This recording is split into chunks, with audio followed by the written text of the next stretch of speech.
Čo si taký smutný? Neprijali ma za elektrikára.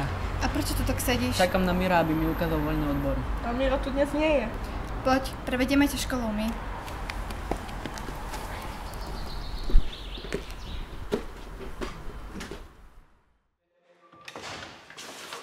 Čaute, chlapci. Ahojte. Čaute. Dnes sme vám tu deviatáka, ktorý by chcel spoznať váš odbor obrábačkovú. Tak poď k nám. Tak toto je stroj, ktorý sa volá sústrup. Je to stroj, ktorý je určený na obrábanie valcových plôch. Možno sa ti z prvého dojmu javí, že je veľmi zložitý ten stroj, lebo má veľa páčiek aj tlačidiel, ale môžem ti povedať za seba, že fakt to nie je zložité a rýchlo by sa to naučil.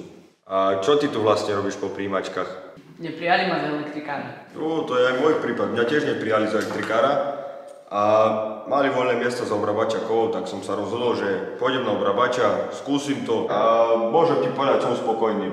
Lebo práca je to dobrá, vieš si parádne zarobiť, ak vyštuduješ tento odbor a... To všetko musíš robiť ručne? Nie, máme aj CNC stroje na škole. Dievčatá, zoberte hovore, prosím. Takže toto je CNC fréza. Na tejto mašine ako prvé sa môžeš nastaviť program. Spustíš ho, táto mašina robí sama. Vidíš, že veľmi nemusíš nejak sa namáhať, nie si zamasený od oleja. Robíš tu maximálne s touto klávesnicou a touto robotu si vieš kvalitne zarobiť. Nie aj na Slovensku, aj v zahraničí. Takže asi toľko k tomu, čo mi povedal. Tak ako si ti to zatiaľ páčilo? Páčilo sa mi to tu, bolo to veľmi zaujímavé, ale neviem, či by ma to bavilo. To nič, to si nevšímaj. Poď, ukážeme ti ešte odbor inštalátor.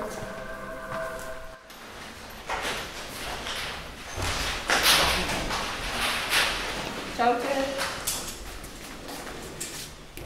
Máme tu deviatáka, ukázali by ste mu váš odbor? Momentálne zapájame kotol a potom budeme robiť tlakovú skúšku. Ja tu mám elektrický kotol a práve mením na ňom poškodenú špirálu. Takže ja tu mám rozdeľovač podlohového vykurovania, do ktorého pripájame rôzne okruhy. Toto je čo? Toto tu je systémová doska, do ktorej práve natáčam veľa. Budeme to natáčať formou špirály, začneme tu na, skončíme až v strede a potom pôjdeme naspäť tým istým spôsobom. Tak dúfame, že sa ti tu páčilo a rozhodneš sa pre jeden z našich odborov. A nezabudni si zapnúť pre techniku.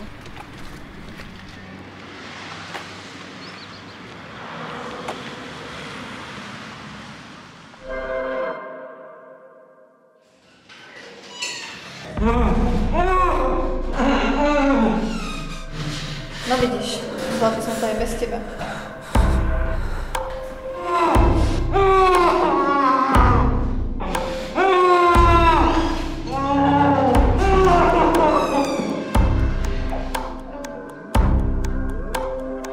V tomto videu nedošlo k žiadnej psychickej ani fyzickej újme na zdraví. Kto sú vlastne baby vo videu, sa dozvieš už čoskoro.